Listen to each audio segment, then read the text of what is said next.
alguna manera he estado caminando por ahí por el libro de Santiago y ya en el capítulo 4 es donde quiero situarme hoy día, donde hay un mensaje muy especial, muy importante, es un pasaje, hermanos míos, muy fuerte. Realmente la carta de Santiago, toda ella es muy fuerte, amén, en cuanto recordemos a la vida práctica del creyente.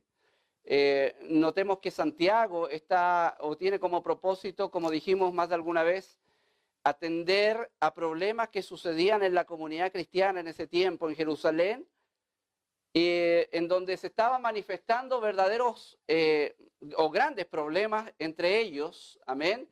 Y Santiago como pastor en su trabajo, en su obra pastoral, quiere atender esos problemas. Y poco a poco Santiago va a entrar un poco en la raíz de todos los problemas. Sin duda que son varios los conflictos que podemos ver en la carta de Santiago que están sucediendo entre la comunidad cristiana en esos tiempos. Pero Santiago en el capítulo 4, creo yo, comienza a dar con la raíz del problema o una de las causas grandes de todos los problemas que están sucediendo en la iglesia en ese tiempo. Amén.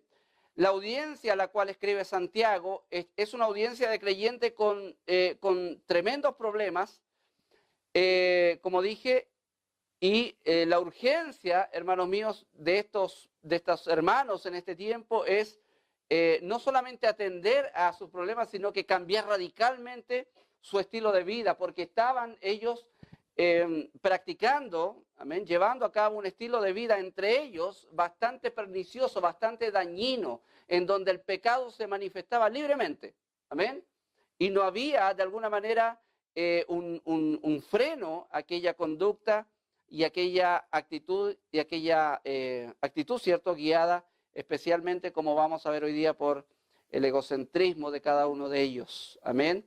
Hoy vamos a estar en el capítulo 4, versos 1 al 10. Y nuestro tema esta tarde es cuando reina el hombre. Amén. Cuando reina el hombre. Y este título es bastante importante porque estamos hablando de una iglesia. Recuerden que Santiago escribe a hermanos cristianos, miembros de una iglesia. Amén. Pero de pronto en la iglesia puede suceder que ya Dios no gobierna. Amén. Que ya Dios no tiene el control de los individuos, porque los individuos han voluntariamente dejado o permitido, ¿cierto?, que el hombre en sí, el hombre pecaminoso, hablo yo, el yo, amén, reine. Y sea quien dé las directrices de su conducta.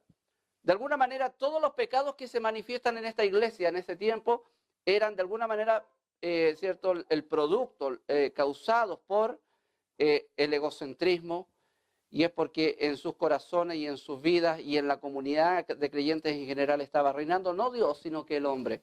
Amén. Hermanos, hay un peligro real y permanente en la comunidad cristiana, en nuestra iglesia precisamente, o en cualquier iglesia, hay un peligro real y permanente y latente cuando nosotros permitimos que el hombre gobierne. Y cuando digo que el hombre gobierne, no estoy diciendo que, no estoy hablando del gobierno eclesiástico, no estoy hablando de ese tipo de gobierno, sino más bien de quien gobierne nuestras vidas. Amén.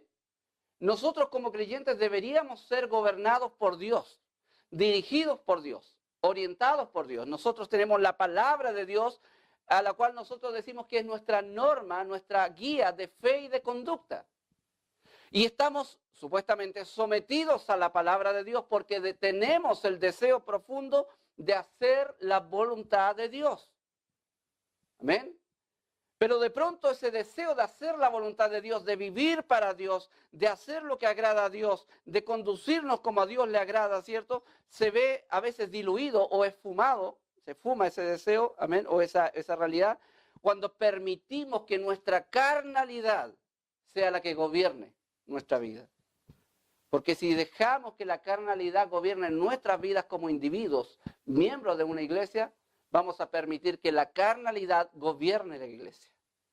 Y no podemos permitir eso porque Dios desea ser el Rey y Señor en la iglesia, en su pueblo. Amén.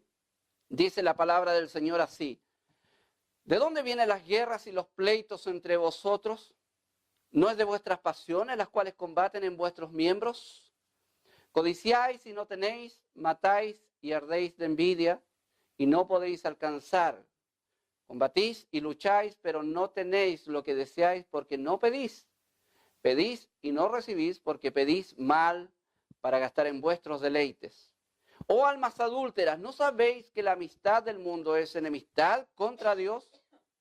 Cualquiera pues que quiera ser amigo del mundo se constituye enemigo de Dios. ¿O pensáis que la Escritura dice en vano, el Espíritu que Él ha hecho morar en vosotros nos anhela celosamente? Pero Él da mayor gracia. Por eso dice, Dios resiste a los soberbios y da gracia a los humildes. Someteos pues a Dios, resistid al diablo y huirá de vosotros. Acercaos a Dios y Él se acercará a vosotros. Pecadores, limpiad las manos y vosotros, los de doble ánimo, purificad vuestros corazones. Afligíos y lamentad y llorad. Vuestra risa se convierta en lloro y vuestro gozo en tristeza. Humillaos delante del Señor, dice, y Él os exaltará. Oremos al Señor.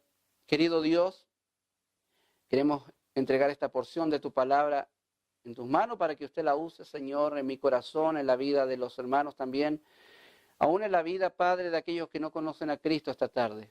Que usted pueda glorificarse en su palabra, ayudarnos como iglesia, Padre, a buscar tu voluntad y a permitir que seas tú quien gobierne, Dios Santo, en nuestra vida, en nuestra iglesia, y que no sean nuestros deseos, Padre, los que gobiernen nuestra conducta y nuestra vida en este mundo, Señor.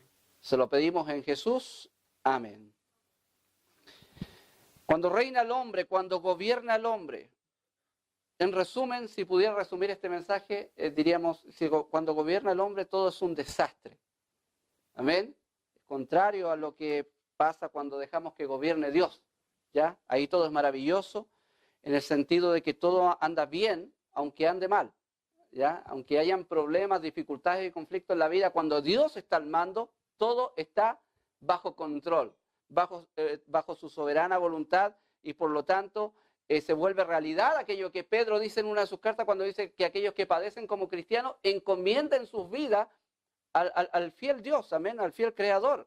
Entonces, cuando nosotros estamos sufriendo, padeciendo, haciendo la voluntad de Dios, no tengamos impaciencia, no suframos como si nada pudiese resolverse, sino que sabiendo que Dios tiene el control. Pero hermanos míos, de pronto nuestros sufrimientos no son causados precisamente por las pruebas que Dios da o permite, sino más bien por el resultado de nuestros propios pecados.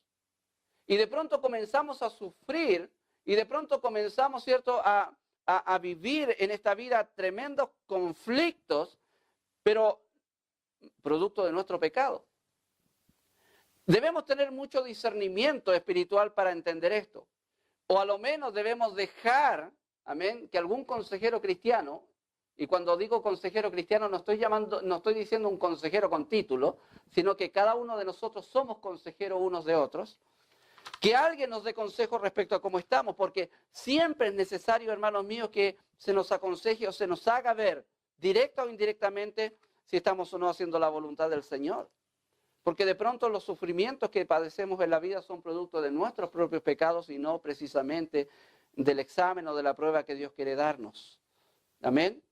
Y para esto vamos a ver este pasaje, hermanos míos, porque hay un tremendo contenido y realmente hay claves importantes para entender y para resolver muchos de los conflictos que nosotros pasamos. Los oyentes, los destinatarios de esta carta, amén, la audiencia de Santiago es la iglesia de Jerusalén, a todas luces, amén. De hecho, como muchas veces lo he mencionado, aparentemente es una de las primeras cartas escritas en todo el cronograma de cartas, de epístolas, ¿cierto?, cristianas. Por lo tanto, nos da a entender un poco cómo es la vida de los primeros cristianos. Amén.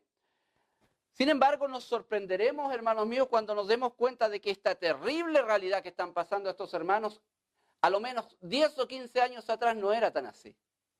Amén. No era tan así. Vamos a ver un poco el contexto histórico de esta iglesia, y ese contexto histórico está situado ahí en el libro de los Hechos.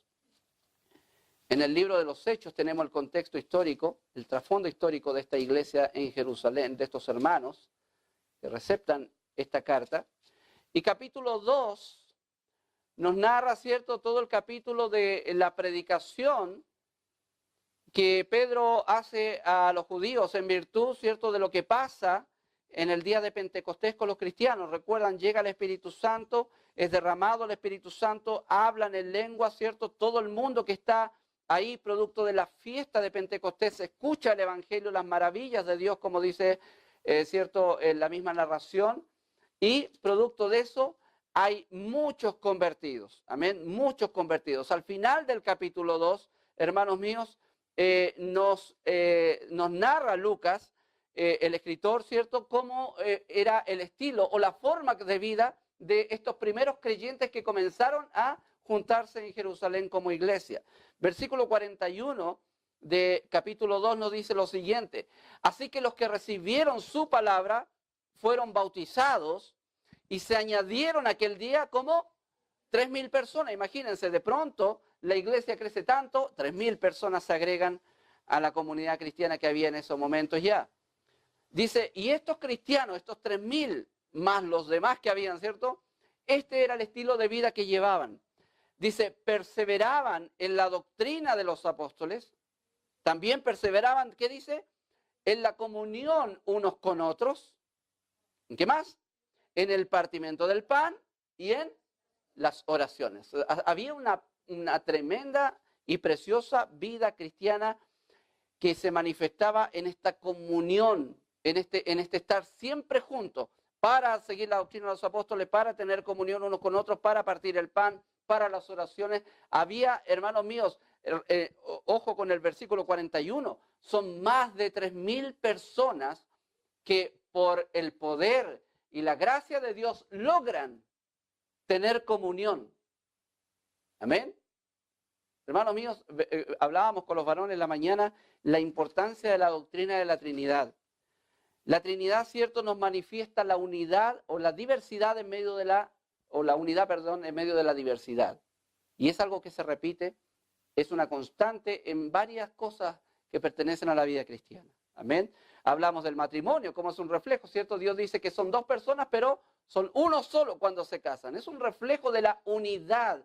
Dios, tres personas, una unidad, un solo Dios. Amén. El matrimonio dice, dejará al hombre a su padre y a su madre y serán una sola carne, un solo ser con su esposa. Amén. La iglesia, hay una diversidad tremenda de personas dentro de la iglesia, pero somos uno en Cristo. Un cuerpo, muchos miembros, un cuerpo. Amén. Y así muchas cosas más. El cuerpo de Cristo, la iglesia, la universalidad del cuerpo de Cristo está constituida por gente de distintas épocas, distintas naciones que conforman el cuerpo de Cristo. Es decir, hay mucha diversidad, pero Dios provoca por su poder y gracia una unidad tremenda y sobrenatural. Amén. La voluntad de Dios para la iglesia es la unidad, la comunión. Y esa era la característica de estos hermanos. Versículo 43 dice que sobrevino temor a toda persona. Muchas maravillas y señales eran hechas por los apóstoles. Todos los que habían creído, ¿qué dice? Estaban juntos. ¿Y qué más? Tenían en común todas las cosas. Amén. Y no solo eso, mire lo que dice. Y vendían sus propiedades y sus bienes y los repartían a todos según la necesidad de cada uno. Amén. Usted, entre paréntesis, y hago una consulta para entender un poco a dónde queremos apuntar. ¿Ve egoísmo en esto? ¿Dónde está el egocentrismo? ¿Dónde está el individualismo aquí? Desapareció. ¿Por qué? Por el poder de Dios y sencillez de corazón. Amén. Dios estaba controlando a estos hermanos. Dios estaba bajo el control de la vida y el ir y venir de esta iglesia. Amén. Hermano, pero es sorprendente cómo pasados tal vez 10 o 15 años nos encontramos con los mismos individuos tal vez, a los cuales Santiago les escribe y dice, ¿de dónde vienen las guerras y los pleitos entre vosotros? Amén. Y uno se pregunta, ¿puede cambiar tanto un cristiano en 10 o 15 años? La respuesta, a la luz de la Biblia, es sí. Sí. Y ahí responde también por qué Cristo mismo, a la iglesia de los Efesios, ¿cierto? Tantos años después de fundada, él le reclama y dice, ustedes han dejado, abandonado el primer amor. O sea, hay un peligro siempre permanente y latente en nuestra vida como creyentes. Amén. Y eso es dejar de ser lo que una vez creímos que era nuestra única forma de ser. En el momento de convertirnos al Señor, ¿cierto? Cuando nosotros estábamos entendiendo la voluntad de Dios, cuando nosotros estábamos apasionados por Dios, comprendíamos claramente que Él era quien mandaba en nuestra vida. Comprendíamos claramente que era Dios quien debía tener el control de nuestra vida. Comprendíamos claramente que era Dios quien debía tener el control de la iglesia.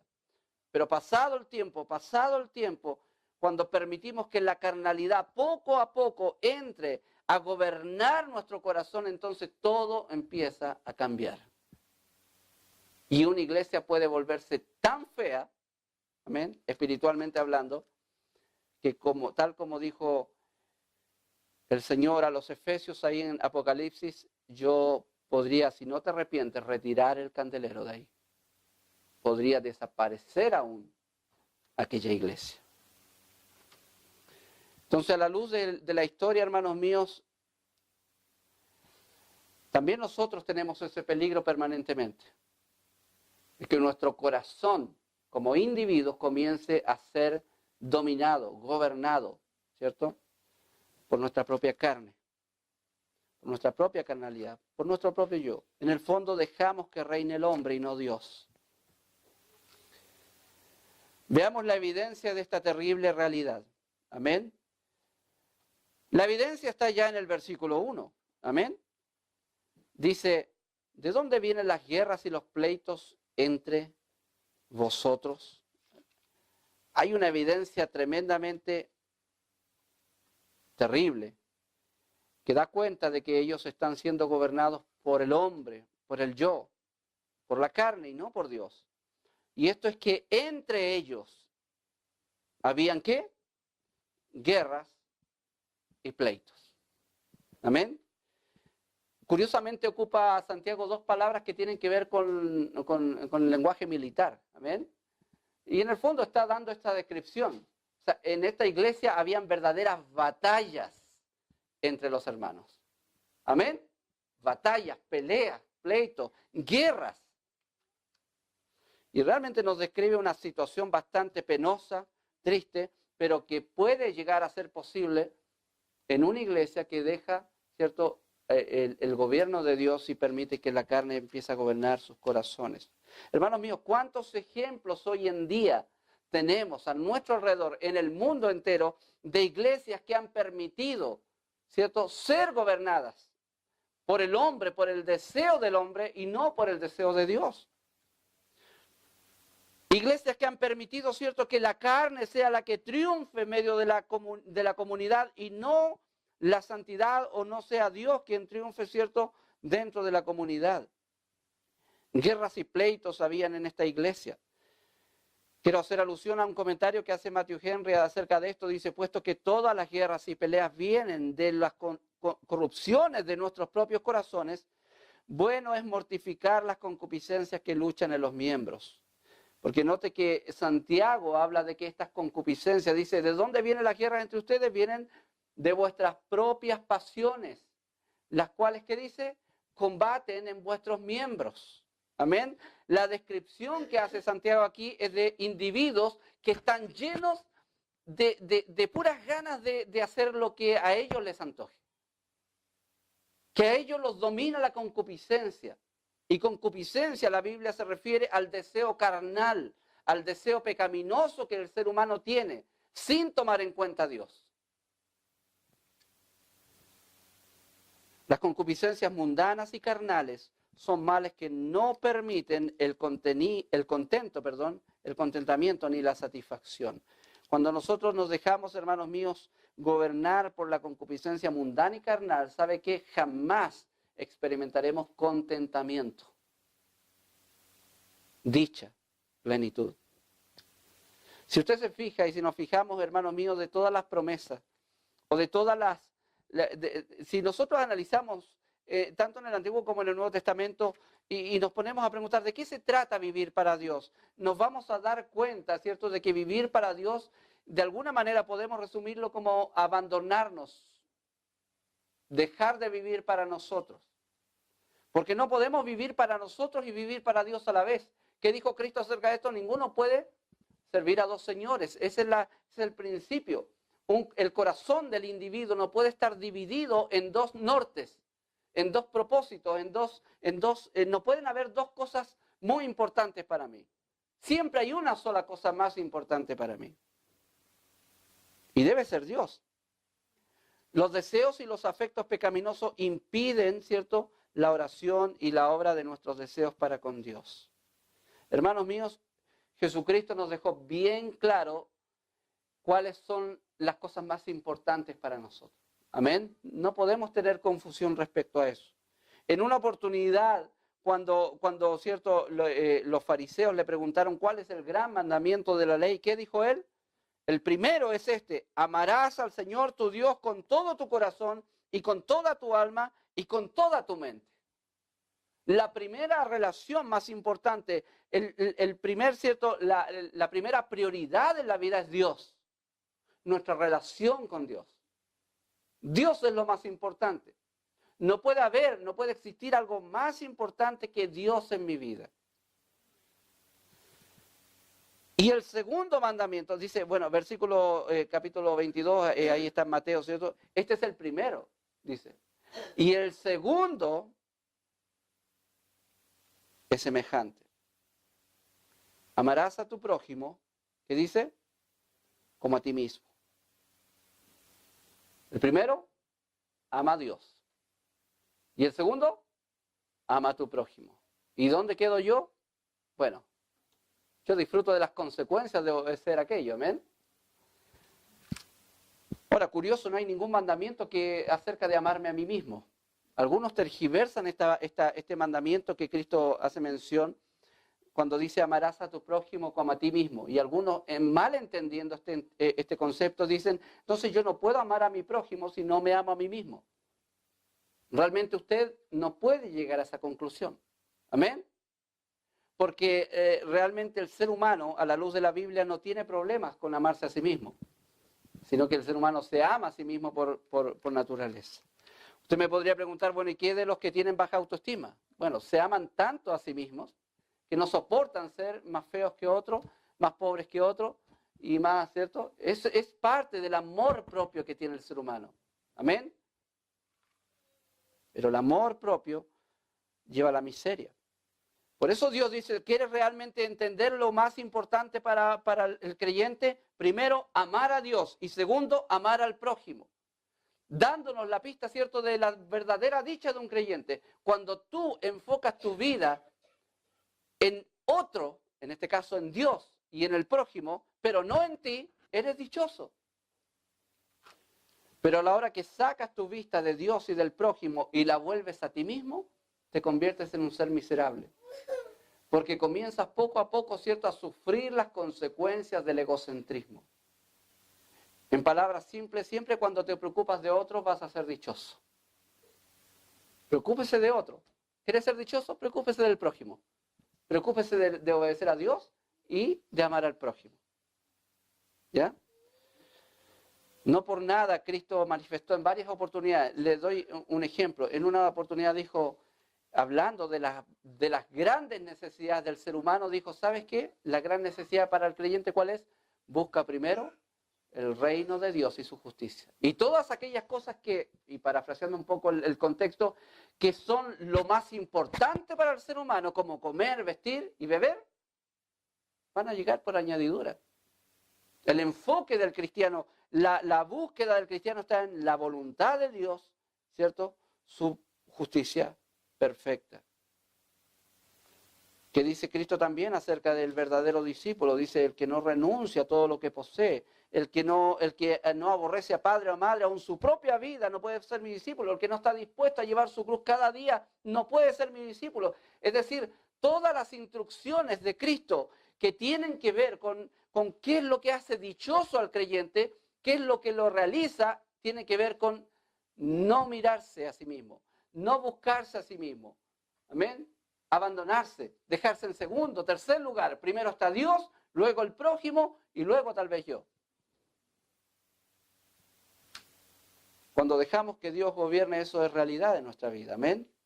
Hermanos míos, cuando realmente Dios gobierna nuestra vida, el egocentrismo en nuestra vida desaparece. Amén. ¿Quiere sufrir? Preocúpese de usted.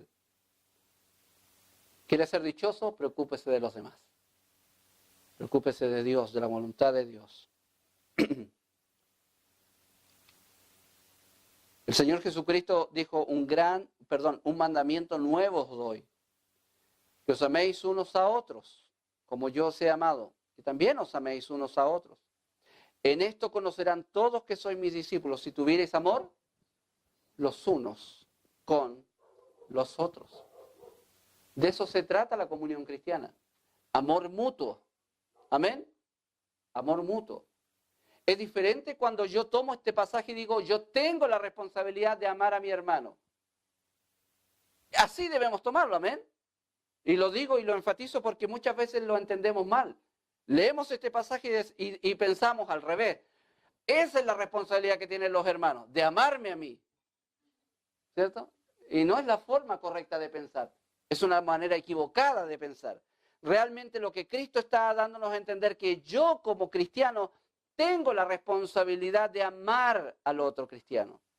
De tal manera que cuando yo asumo esta responsabilidad y practico aquello, la vida en la comunidad cristiana, en el pueblo de Dios, en la iglesia, va siendo transformada y va haciéndose realidad esto que dice, que nos amamos unos a los otros. Dice, y en esto van a conocer todos que son mis discípulos. Note, y siempre lo destaco, hermanos míos, que Cristo nunca dijo, en esto van a conocer todos que son mis discípulos, si tuvierais sana doctrina.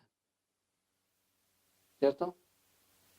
No conocerán que somos sus discípulos si realmente cantamos mejor o cantamos peor. Amén. Realmente la tarjeta de presentación del verdadero creyente es el amor mutuo. No hay otra cosa. Amén. Me gustaría, a veces a algunos ciertos les gustaría encontrar otras cosas. En esto conocerán todos que son verdaderos discípulos, si tuvierais las mismas convicciones teológicas unos de otros. No, eso no lo hacemos, no lo tenemos. Pero sí hay algo que podemos tener todos en común. Y es amarnos los unos a los otros. Amén. Filipenses capítulo 2, Pablo destaca un tremendo pasaje también respecto a cómo debe ser la actitud mía frente o dentro de la iglesia. Dice capítulo 2, por tanto, si hay alguna consolación en Cristo, si algún consuelo de amor, si alguna comunión del Espíritu, si algún afecto entrañable, si alguna misericordia, dice, completen mi gozo, sintiendo lo mismo. Amén. Teniendo el mismo amor, unánimes. Y aquí ya son tantas cosas que tenemos que hacer juntos, ¿cierto? Tenemos que pensar lo mismo, sentir lo mismo. En realidad somos tan diferentes que nos cuesta llegar a pensar, un día tendremos un mismo sentir. Y en todos esos cuestionamientos debemos empezar a corregir nuestra idea de lo que Pablo en específico quiere decir. Cuando Pablo, o Dios a través de Pablo, está diciendo que nosotros debemos sentir lo mismo, no está hablando de los sentimientos. Porque estoy seguro, hermanos, que si usted o muchos de ustedes tomarán esta carpeta y dirán, no me gusta esta carpeta. Y otros podrán decir de esta carpeta, yo la encuentro estupenda. Entonces, ¿sentir lo mismo significa opinar lo mismo? No. No. Sentir lo mismo, para entender qué quiere decir Pablo cuando dice sientan lo mismo, la clave está en el versículo 5 de Filipenses 2. Haya pues en vosotros este sentir que hubo también en Cristo. O sea que lo que yo debo sentir con usted y que debemos sentir lo mismo es el mismo sentir que hubo en Cristo. Ocupa la misma palabra. ¿Y de qué habla? ¿De qué sentir habla respecto de Cristo? Bueno, la palabra sentir está hablando más bien de un propósito en la mente. En el fondo está diciendo, ustedes deben apuntar hacia al mismo propósito. Cuando dice sentir lo mismo, amén, el mismo sentir, es ustedes deben apuntar al mismo propósito. No podemos, hermanos, formar una comunidad como iglesia si apuntamos a distintas cosas. Debemos tener claro dónde apuntar y apuntar todos a la misma parte, amén. Porque cuando habla del sentir de Cristo, está hablando de cuál era el propósito que tenía en mente Cristo. Amén. La actitud que tuvo al cumplir ese propósito. El sentir que hubo en Cristo Jesús. Mire, siendo en forma de Dios, ¿qué dice? No estimó ser igual a Dios. Como una cosa a la cual aferrarse. Está diciendo, Cristo siendo Dios, Él no se aferró a esa ventaja. Se despojó de eso. O como decimos nosotros, abandonó su gloria, en el sentido de la gloria celestial que Él tenía antes de encarnarse. Amén. Y se hizo hombre. Amén. ¿Usted cree que no es un acto de humillación tremendo para Dios hacerse hombre? El eterno Dios, el creador de los cielos y de la tierra, toma forma de criatura. Y digo toma forma porque no es una criatura, sino que tomó forma de criatura cuando se humanó, cuando se hizo carne. Entonces, para Dios, el Verbo eterno fue un acto de humillación hacerse hombre. Pero podríamos decir, bueno, se hizo hombre, pero se hizo hombre en la persona de un rey majestuoso en esta tierra. No, porque se humilló más todavía. Y no solamente se hizo hombre, sino que estando en la condición de hombre, ¿qué dice? Se hizo siervo. Y la palabra siervo, doulos, se hizo un esclavo, se hizo un servidor ¿cierto? A las órdenes de Dios. Y no solamente se hizo siervo, sino que su humillación fue tanto más que aún siendo siervo, dice, y fue obediente hasta la muerte, y agrega esto el apóstol, y muerte de cruz. O sea, la peor muerte como el más vil delincuente.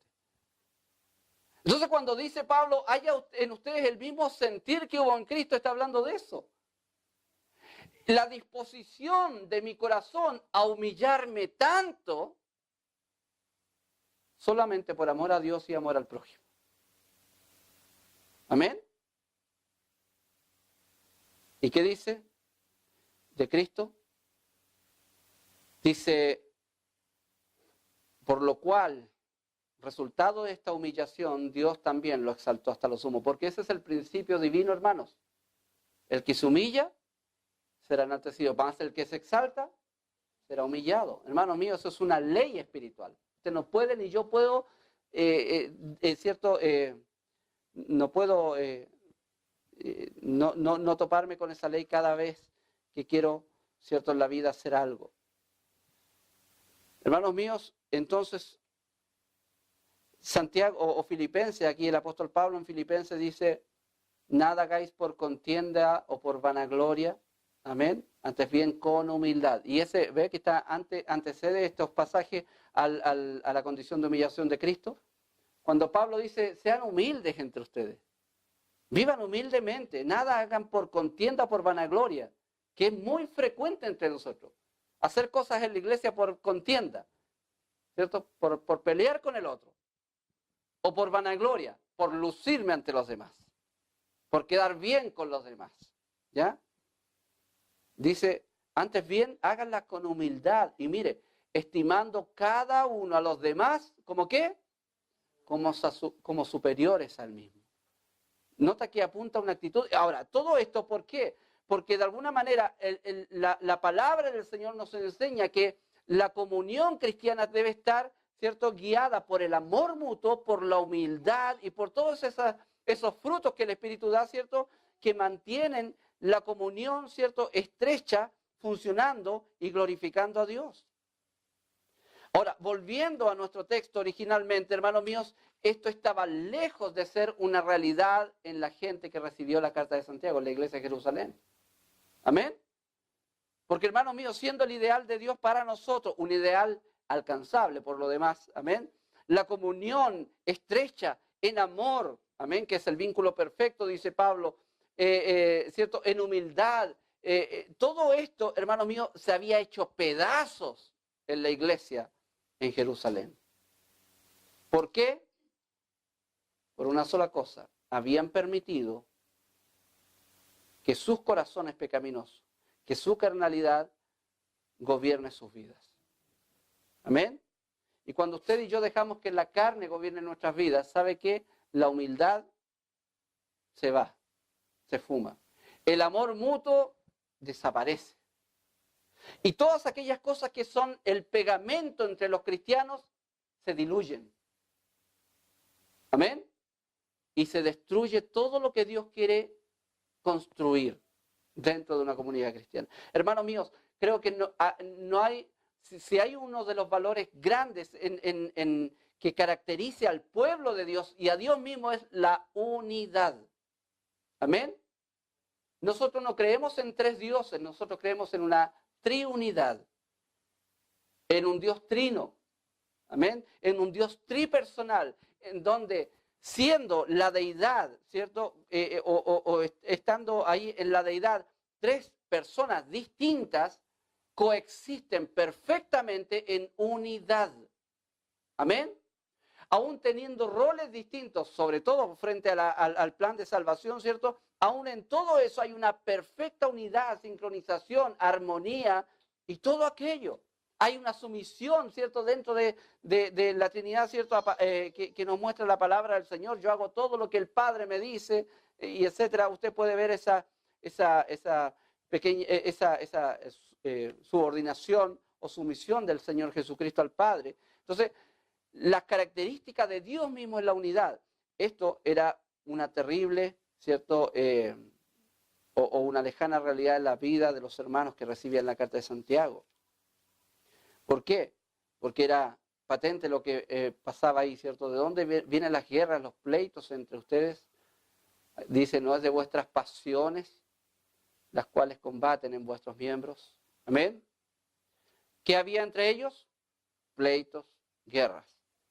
¿Cuál era la causa? Las pasiones que ellos tenían. Amén. Sus propias pasiones. Pero traigamos esto a nuestra vida contemporánea, a nuestra propia realidad. Si hay problemas entre nosotros, ¿a quién le podemos echar la culpa? Ahora, si nosotros somos realmente, obviamente, ignorantes o desconocedores de lo que el Señor nos dice acerca de nosotros, de nuestra pecaminosidad como seres humanos, estaríamos echándole la culpa a Pedro, Juan y Diego. Amén. Disculpando a Pedro, ¿cierto? Pidiéndole perdón a Pedro, Juan y Diego, si es que hay alguien que se llama así. Amén. Pero hermano mío, porque nosotros, nuestra naturaleza tiende a eso, a echar la culpa. ¿Qué hizo Adán, cierto? ¿Qué hizo Eva? ¿Qué hizo Caín? ¿Qué hacen todos los seres humanos? De alguna manera, no asumir su responsabilidad frente a la culpabilidad personal y entender, ¿cierto? Diferente a lo que Dios dice. Dios dice que nosotros somos responsables por cada cosa que nosotros hacemos. Somos responsables por cada pecado que cometemos. Somos responsables por cada acción que hacemos en la vida, hermanos míos. Somos responsables ante Dios. Cada uno dará cuenta a Dios de sí. Cada uno de nosotros comparecerá ante el tribunal de Cristo. Amén. Mi esposa no va a comparecer por mí ni yo por mi esposa. Cada uno. Amén. O sea, individualmente tenemos una responsabilidad delante de Dios. Por eso, hermanos míos, aquí Santiago no hace un test psicológico, ¿cierto? O un análisis sociológico, psicológico de la congregación y vamos a ver dónde está la génesis del problema, dónde empiezan, ¿ya? No hizo un FODA, ¿ya? No buscó la fortaleza ni llegó a las conclusiones. ¿Dónde están las debilidades No. Derechamente apunta a la raíz del problema. El problema está en ustedes mismos, en las pasiones que hay en ustedes, en el pecado que hay en ustedes, en que el corazón está siendo gobernado por la carne. Y esto, hermanos míos, lamentablemente se manifiesta en nuestra vida y lamentablemente e inevitablemente va a afectar no solamente a mí, sino que también a los que me rodean. Yo no puedo pensar que peco y me llega a mí nomás, ¿cierto? La palabra de Dios es abundante en evidencia en que nuestros pecados pueden afectar a los que están cerca mío y aún a los que están un poquito más lejos también. Amén. Hermanos míos, Santiago le dice a estos hermanos que el gran problema está en las pasiones que ellos tenían. Amén. La gran enfermedad del ser humano es su permanente deseo de gobernarse a sí mismo. Todo lo que hacemos, hermanos míos, todo lo que somos y todo lo que hacemos afecta no solamente a nosotros, sino también a nuestro entorno. Querámoslo o no. ¿Ven? Querámoslo o no. Por ejemplo, Hebreos capítulo 2 es claro en esto, dice, seguid la paz con todos y la santidad, sin la cual nadie verá al Señor. Mirad bien, no sea que alguno deje de alcanzar la gracia de Dios, que brotando alguna raíz de amargura os estorbe, en forma personal, ¿cierto? Y por ella, ¿qué dice? Muchos sean contaminados. Inevitablemente, mi amargura puede afectar a muchos. Lo quiera o no lo quiera. Puedo ir a esconderme por ahí, ¿cierto? O puedo hacer cualquier cosa para que no afecte a otra, pero va a afectar. ¿Por qué? Porque es inevitable, es una ley espiritual. Querámoslo o no. Obviamente hay muchos. ¿Usted piensa que Acán, ahí calladito, con el manto babilónico debajo de la alfombra, debajo de la tienda, usted estaba calladito, nadie sabía? Y él jamás imaginó que eso pudiera afectar a otros. ¿Ya? Por último, si hice algo malo, me va a afectar a mí, ya que Dios me castigue a mí, pero no a los demás. Graso horror. Un pueblo entero estaba cayendo en el fracaso, ¿cierto? ¿Por qué? Porque había un individuo que se le ocurrió desobedecer la ley de Dios. David, cuando pecó con Betsabé, pensaba tal vez que ese pecado era suyo propio y que no iba a afectar a nada más, pero hermano mío, afectó las generaciones que siguieron a él. Amén. Dijo Dios, por haber cometido esto, la espada jamás se va a apartar de tu casa. Amén. Es inevitable. Hermanos, hay una lucha. Dice que las pasiones de estos hermanos combatían. Amén. ¿Por qué? Porque el deseo de la carne es contra el espíritu. ¿Y el del espíritu qué? O sea, hay algo claro, dijo Pablo. O te guías por la carne o por el espíritu. Pero no puedo hacer las dos cosas. No puedo ser un carnal espiritual. ¿Ya? O me gobierna la carne o me gobierna el espíritu. Amén. No puedo hacer ambas cosas. Dice, porque el deseo de la carne es contra el espíritu y el deseo del espíritu es contra la carne. Y esto dice, se oponen entre sí. La palabra aquí quiere referirse al hecho de que ambos pelean, así, ¿ya? Ambos pelean. Y en el fondo está queriendo decir Pablo, en nuestro corazón, ¿cierto? Hay ambas inclinaciones por nuestra naturaleza pecaminosa. Estamos inclinados muchas veces a hacer lo malo, pero también tenemos al Espíritu Santo que también, ¿cierto?, nos motiva a hacer lo bueno. Entonces hay una batalla en nuestro corazón. ¿Amén? Para que no hagáis lo que quisierais. Pero si sois guiados por el Espíritu, no estáis bajo la ley. Amén. Y manifiestas son las obras de la carne, que son adulterio, fornicación, inmundicia, lascivia, idolatría, hechicería, enemistades, pleitos, celos, iras, contiendas, disensiones, herejía, envidias, homicidios, borracheras, orgías y cosas semejantes a esta, por si algo queda afuera, ¿cierto? Acerca de las cuales os amonesto, como ya os lo he dicho antes, que los que practican tales cosas no heredarán el reino de Dios. Amén. Lo que está diciendo aquí, hermano mío, si tú vives para la carne, se va a notar al tiro. Todo esto se va a hacer manifiesto. Porque dice, y manifiestas son las obras de la carne, que son, ¿cierto? Sin embargo, el fruto del Espíritu, en cambio, si tú te guías por el Espíritu, se va a ver esto. ¿Qué? Amor, gozo, paz, paciencia, ¿me entiendes? O sea, el apóstol Pablo está diciendo, si tú te dejas gobernar por la carne, se va a notar. Si tú te dejas gobernar por el Espíritu, se va a notar también. Amén. Ahora, ¿qué pasaba en la iglesia de Jerusalén? ¿Estaban siendo gobernados por el Espíritu? No. ¿Estaban siendo gobernados por la carne, por el hombre? Claro que sí. ¿Por qué? Porque manifiestas eran ahí las obras de la carne. Habían pleitos, batallas, guerras, conflictos, de todo. No podemos decir que el Espíritu Santo estaba gobernando a estos hermanos. ¿Quién estaba gobernando? El hombre, el yo, la carne. Hermanos, el hombre siempre quiere reinar. Siempre. Amén. Cuando Adán y Eva pecaron es porque les gustó esa idea, así, les gustaron ese saborcito. ¿Qué pasa si nosotros somos como Dios? En lo que Satanás le propuso eso. Amén. El hombre siempre tiene el deseo de reinar por su pecaminosidad. Amén.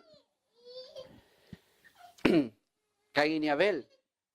Salomón mismo. Amén. Caín, se dejó gobernar por su propio corazón pecaminoso y mató a Abel. Salomón, siendo un hombre sabio para Dios, cierto, santo para Dios, en un tiempo se dejó gobernar por su propia carnalidad y se apartó de Dios. Y producto de su pecado, Dios dividió el reino, ¿cierto? Y nosotros mismos somos ejemplo de eso también. En muchas oportunidades permitimos que la carne reine en nuestra vida. Amén. Manifiesta, como dije en Santiago capítulo 4, manifiesta es el gobierno de la carne. ¿Por qué? Mire, ¿qué dice los versículos siguientes? Codiciáis y no tenéis. Matáis y ardéis de envidia. Combatís, lucháis, pedís y no recibís. Entonces, un cuadro bastante patético, espiritualmente hablando, de la vida de estos hermanos. Había codicia, había envidia, había odio, había muchas cosas que eran manifiestamente una vida carnal en sus vidas. ¿Cuál era lo patético? Es que aún siendo como eran, no alcanzaban nada, no conseguían nada, no eran felices, no pasaba nada en sus vidas. ¿Amén? ¿Por qué? Porque ese es el producto de la carne. Eso es lo único que deja la carne. ¿Amén? Codiciaban y no conseguían nada. No tenían nada. Mataban y ardían de envidia, pero no podían alcanzar nada. Combatían, luchaban, pero no tenían lo que deseaban. Porque no pedían, dice. Y cuando pedían, no recibían porque pedían mal. Y mira lo que dice, ¿para qué?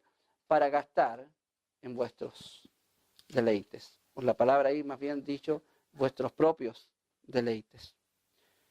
¿Qué pasaba? El diagnóstico divino es el siguiente. Había en sus vidas adulterio espiritual. Versículo 4 dice, oh almas adúlteras, ¿no saben que la amistad del mundo es enemistad contra Dios? Cualquiera pues que quiera ser amigo del mundo se constituye enemigo de Dios. Unamos cabos. Mucha carnalidad es el producto de mucho apego al sistema mundano.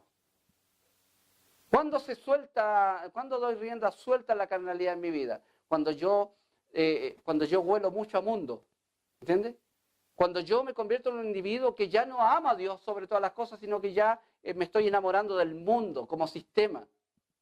Cuando yo pongo mi amor, mi corazón y mi blanco en el mundo, hermanos míos, inevitablemente me va no solamente a enfriar espiritualmente, sino que me va a convertir en un adúltero espiritualmente. Yo voy a estar amando a otra persona que no es Dios.